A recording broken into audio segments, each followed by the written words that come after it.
সেহরির জন্য রান্না করে লোভ না সামলাতে পেরে এখনই খাবার খেতে বসে গেল। এটা চিংড়ি মাছের যে কলমি শাক, আর হচ্ছে ডিম বোনা।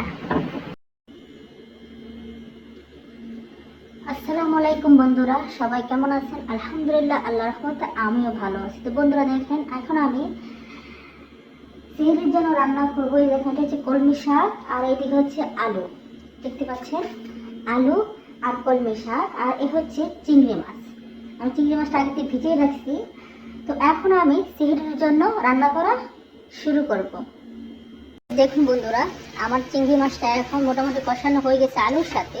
তো এখানে এখন আমি কলমি শাকগুলো দিয়ে দেবো। দেখেন, এই যে এখানে কলমি শাকও আছে, ডাঁটা শাকও আছে, মিক্স।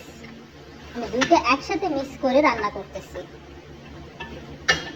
তো বন্ধুরা দেখেন, এই দিকে আমি আবার চুলায় তেল গরম দিয়ে দিচ্ছি। আমি ডিম ভুনা করবো, দুইটা ডিম, এই যে ডিম ভুনা করবো। অনেকে আবার বলবেন যে চুলায় তো ময়লা কেন, আসলে রান্না করে তো ময়লা হবে, রান্না বান্নার শেষে পুরো পরিষ্কার করবো। বিসমিল্লাহ। এই যে বন্ধুরা দেখেন, আমার ডিমের জন্য মশলা কষানো হচ্ছে, ডিম ভুনা করবো। তো মশলা কষানো শেষ, এখন আমি ডিমগুলো দিয়ে দেবো। যে দেখেন, যেহেতু আমি মানুষ একজন, বেশি ডিমের প্রয়োজন না, দুটা ডিমই যথেষ্ট। আর এদিকে দেখেন, আমার চিংড়ি মাছের তরকারি রান্না মোটামুটি কমপ্লিট, আর 5 মিনিট।